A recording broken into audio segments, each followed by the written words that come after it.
전 우병우 민정수석 얘기를 하지 않을 수 없잖아요, 오늘은. 그래서 조금 우울해요, 사실은. 이 코너의 성격상.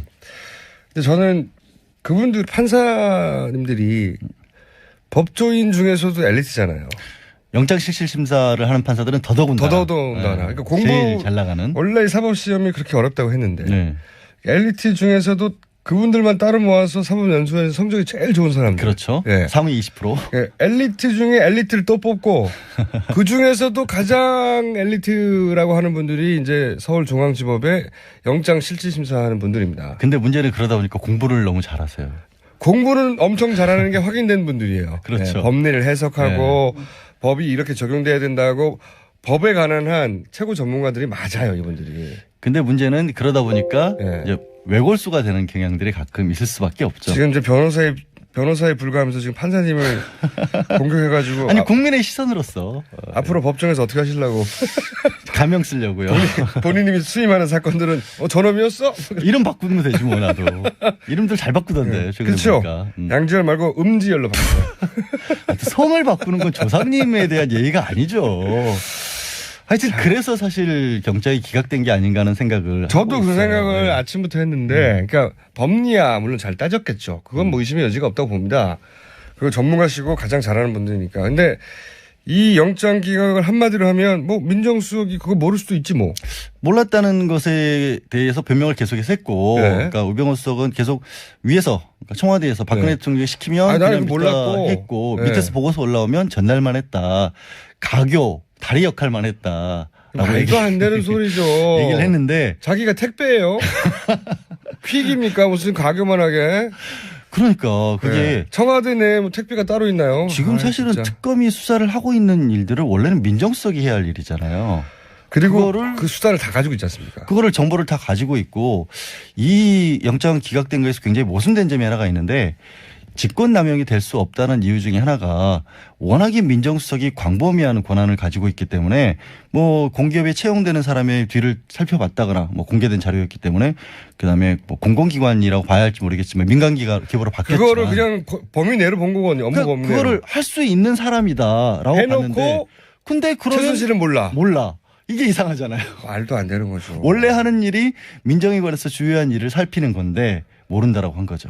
그러니까 저는 이 결정이죠. 판결이 아니라 이 판결은 이제 법정에서 결정이 나는 거고 이건 영장을 발부하느냐 마느냐는 결정인데 이 결정이 한마디로 요약하면 판사님이 개별 사안을 봤더니 그거 하나하나는 법리를 따졌을 때 그렇죠. 충분한 증거가 부족해 라고 한 거지만 전체적으로 보면 앞뒤가 안 맞는 거죠. 민정수석이면 모를 수도 있지. 이렇게 말해준 거예요.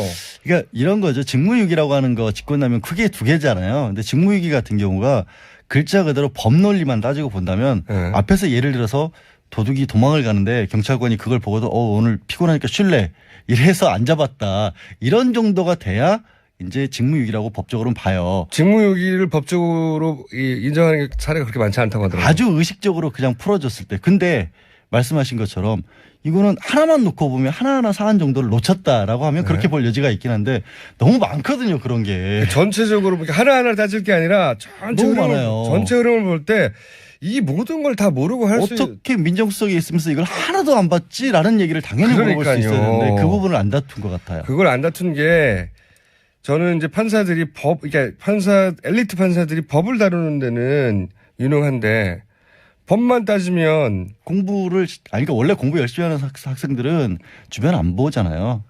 평소에 학교 다닐 때 많이 다른 집 많이 그분들은 했죠. 대한민국에 안 삽니까?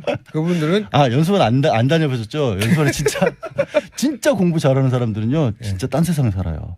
진짜 책하고 정말 글자 그대로 집하고 학교밖에 몰라요. 진짜. 그런 사람들이 그것이 있어요. 저는 이 면제가 될 수 없다고 생각합니다. 면제가 될 수 없다는 얘기를 저도 하는 거예요. 그래서 사법 시스템을 바꾸기 전에는 이게 바뀌지 않을 텐데. 저도 똑같은 생각인데. 문제는 지금 당장의 문제가 이거를 그렇다고 특검이 나온 이제 28일 날 끝나는데 아까 조금 전에 이제 연장하느냐 마냐 하고 있지만 연장을 해도 지금 상황에서는 바뀔 게 없거든요. 이 법논리를 그대로 적용을 해가지고는. 근데 이제 저는 연장을 하게 되면 조금 더 그 법논리의 기준에 맞는 증거물도 조금 더 찾아내고 이렇게 보시면 조금 돼요. 더 수사를 할 수 있겠죠. 삼성이 이재용 부회장에 대해서 영장이 처음에 기각됐다가 두 번째에 발부가 됐을 때 바뀐 게 바로 첫 번째는 합병 하나에만 받다가 두 번째는 그걸 폭넓게 받잖아요. 2년여에 네. 걸친 밀월 관계. 네. 이 경우도 사실 그런 식으로 특검이 다시 한번 바꿀 수도 있을 것 같은데 시간이 없단 말이죠. 시간이 없죠. 연장을 해야 참 되고. 그러고 보니까 참 이재용 영장 얘기하니까 네. 750원 750원을 제가 예. 알아서 할 테니까 신경 끄시고요. 아니 그게 500만 청취자인데 아니 제가 500만 분에게 750원씩이면 그 삼성 사장단과 의논하기로 했어요. 37억 5천만 원이에요. 저한테 집단 소송해달라는 분들이 꽤 많이 계세요.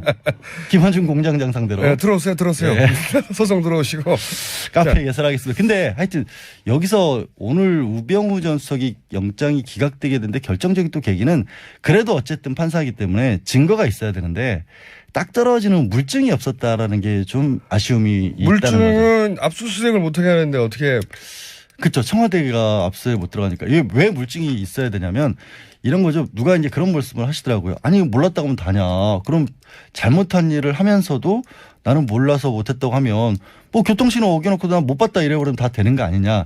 그거를 법적으로 명백히 불법이라는 것을 알면서도 이게 몰랐다라고 할 수 없다. 이런 얘기인데 그거를 밝혀내기가 어려웠던 거예요. 그러니까 그게 청와대 내에서 민정수석실 내에서 오간 자료들을 보면 특검이 아니 어떻게 이런 자료들을 보면서도 이게 불법이라는 사실을 몰랐다고 말할 수 있느냐를 따져 물어야 되는데 그게 아무것도 없었던 거죠. 아무것도 없다기보다는 부족한 거죠. 많이 부족한 거죠. 왜냐하면 이제 일단 우병우 민정수석 역시 엘리트 검찰 출신이라 그렇죠. 네. 검찰이 어떻게 수사하는지 잘 알고 있으니 검찰이 수사할 것을 미리 다 증거를 인멸했을 수도 있고요.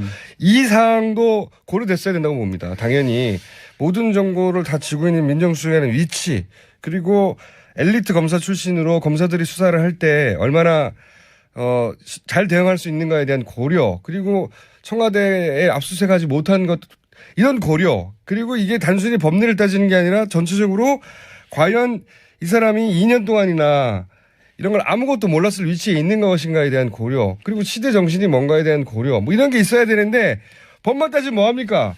그러니까 직권남용이나 직무유기를 따질 때 공무원에게 따지는데 그 공무원이 어떤 공무원이냐도 봐야 되거든요, 사실은. 그러니까 그냥 자기 단순 맡은 직무 하나가 가진 범위라는 걸 봐야 되는데 민정수석의 범위는 굉장히 크고 다만 이제 증거인멸 같은 것들이 나와주면 결정적으로 구속 사유가 되기도 하는데 증거인멸을 지금 본인이 하고 있지 않고 청와대가 하고 있으니까 그것도 우전수석 청와대 증거인멸의 가이드라인을 이분이 세웠다고 의심해봐야 되는 정황인 거죠. 왜냐하면 민정수석이야말로 그런 걸 가장 잘 아는 자리니까. 지금 밖에 나와 있잖아요. 문제는.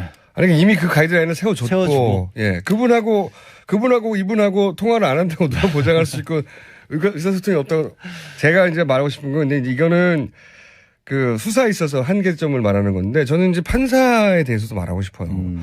정말 법만 공부해서 이런 거는 사실 세상에 대한 판단이기도 하거든요. 그러니까 쭉 그 언론의 흐름 내지는 알려진 바에 따르면 우전수석이야말로 사실 이번 사건에 문을 연 사람이잖아요. 코어예요, 코어. 네. 그러니까 진경준 검사장, 전 검사장 사태부터 시작해가지고 그다음에 이게 어떻게 장모의 건물과 넥슨과의 연결이 돼 있네 이런 것들이 나오다가 나비 효과처럼 번졌다라는 게 이제 그 나비 효과 이론이라고 많이 나왔잖아요. 그리고 실제로 뭐 지난번에 정윤회 문건 파동 때도 그때는 민정비서관이었지만 그거를 막았다는 사람도 이 민정수석, 우병우 민정수석이기 때문에 원래는 이걸 처음부터 끝까지 얘기하신 것처럼 다 알고 있다라고 보는 게 상식에 더 가깝겠죠. 근데 그런 부분들을 특검이 수사가 부족해야 할지 얘기하신 것처럼 판사가 그걸 큰 글을 못 봤다고 해야 될지 하여튼 좀 아쉬운 거죠. 특검이 이제 충분한 자료를 모으지 못했다는 것은 이해할 만한 구석이나 저는 실제로 물리적 시간이 부족했으니까요. 근데 이것도 있어요. 이런 게 뭐냐면 민정수석실에서 일을 도와주는 사람들이 예를 들어서 지금의 뭐 한참 사태의 최순실 게이트의 공신들은 네. 안종범 전 수석이나 정호성 전 비서관처럼 수첩에 깨알같이 적어놓고 아니면 휴대전화에 녹음을 해놓고 이런 사람들이잖아요. 민정수석실에서 우전 수석을 도와줬던 사람들이 그런 자료를 남겼을까요? 안 남겼겠죠. 그렇게 거래를 하진 않았겠죠. 그것도 상당히 난점이었을 겁니다만. 그러니까 이거를 특검이 수사가 부족했다고 오늘 아침에 벌써 이제 언론이 지적도 하더라고요. 왜 검찰은 안 건드렸냐. 그 직접적인 수뇌부를. 근데 검찰을 못 건드린 게 아니라 안 건드린 게 아니라 그런 식으로 일을 하진 않아요. 그 사람들이. 자료가 있어야지 그리고. 그러니까. 그러니까 제 말은 뭐냐면 그런 사안을 충분히 고려하여 전체 정황으로 보건대 증거인멸의 위험이 누구보다 높은 사람이니까 거꾸로. 그리고 이미 휴대폰이 아무것도 없다는 자체가 증거를 인멸한 것이고요 이미. 그러니까 종합적으로 판단하여 지금은 거꾸로 구속을 해야 증거가 나올 상황이 되는 겁니다. 이게. 오히려 반대로. 예. 근데 그 증거들을 다 청문회도 왜 안 나오고 다녔겠어요. 계속해서 바깥으로 개인적으로 대책회의하고. 그러니까 이제 법만 공부해서 세상을 판단하도록 판사님들에게 맡겨놓은 것에 대한 한계가 아주 여실히 드러난 사례라고 보고. 그거를 이제 검찰도 그렇고 법원도 그렇고 우리가 이제 이른바 법적 일원화라고 하는 게 그거를 바꾸자라고 나온 건데. 그리고 이제 주요 직책들은 선출돼야 됩니다. 이제 제가 보면. 그 작업을 대법원이 하고 있어서 그냥 맡겨둬서는 여전히 그것도 요원한 일이라고. 검찰총장도 제가 보기에는 그리고 대법원장 정도 이런 분들은 선출이 돼야 되고요. 제가 보기엔. 영구직으로 해야죠. 그리고 딴짓 네. 못하도록 끝나고 나서는. 왜냐면 이런 얘기하면 직업 자유를 제한한다고 또 반대를 하시는데 대한민국에서 어느 직업이 자기 마음대로 공무원했다가 다 나와서 바깥으로 사인으로서 돈 벌고 그래요. 그런 것들은 없죠.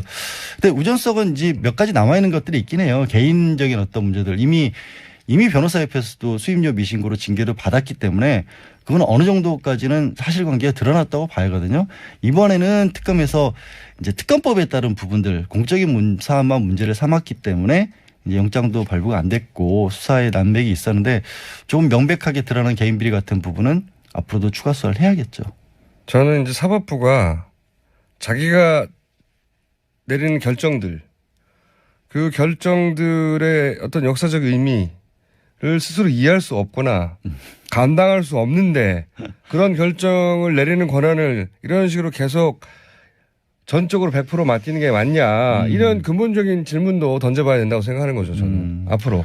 그럼 바꿔야 돼요. 저도 그 부분은 100% 공감을 해요. 네. 그러니까 법원의 판사들이 공부만 잘하는 사람으로 채워지는 게 맞냐 이거예요. 그건 안 되죠. 안 네. 되죠. 저건 늘 얘기하는 건데 변호사도 해보고 검사도 해보고. 그러니까 이제 해외에 5년, 10년 하고. 해외에 보면 판사가 되기 전에 변호사를 해보고 하는 것 쭉 왜냐면은 법으로만 세상이 해석이 됩니까? 안 되거든요. 법이 뭐라고요. 실무를 알아야 되고. 그래서 사실 판사 출신들이요. 네. 변호사 되고 나서 판사 욕을 제일 많이 해요. 어쩜 저렇게 재판을 뭘 모르고 하냐고. 자기도 그랬으면서. 자기도 그랬으면서 막상 세상을 겪어보니까 이게 사실 네. 다르거든요. 그러니까요. 그러니까 그런 데서 벌써 모순이 드러나는 아니, 거죠. 경제학과 교수님들이 사업에서 다 망하잖아요. 마찬가지예요. 판사님들은 법을 잘 알지 모르겠지만 그러니까. 세상이 실제 운영되는 원리에 대해서는 문외한이어서 세상을 움직이는 진짜 어두운 힘이 있다면 그 힘이 다 빠져나가게 만든 판결이라는 거예요, 이게. 장기적으로 봤을 때는 그런 부분을 고치는 것도 있죠. 화난다면서 웃는 건 뭐예요? 오늘 아침에 이 분노를 예술적으로 승화했는데도 37억 5천이나 어떻게 좀 준비를 하시죠. 양지열 변호사하고 얘기하다 보니 또 화가 났네요. 저는 판사님들에 대해 지적을 하고 싶어요. 계속해서. 네, 이거는 판사 개인 분에 대한 지적이라기보다는 그렇죠. 현재 사법 대한. 시스템 자체가 문제가 있다라는 것에 대해서 저도 개인에 대해서도 아쉬워요. 저는 이분이 조금 더 이 판결이 가지는 의미를 법 하나하나가 아니라 아니 이분도 얼마나 힘드셨겠어요. 영장실질심사 판사 맞자마자 첫 심사가 이거였으니 본인은 굉장히 고심을 많이 했을 물론 거예요. 이 모든 이야기는 아무런 외압이 없을 때를 전제하는 겁니다. 그렇죠. 물론 외압이 없었겠죠. 그건 당연한 거 당연히 아니, 양지를 그건 지향하는 변호사로서는 당연히 그렇게 우리 바람이고요. 예. 외압이 없는 세상은 그렇게 흔치 않습니다. 모든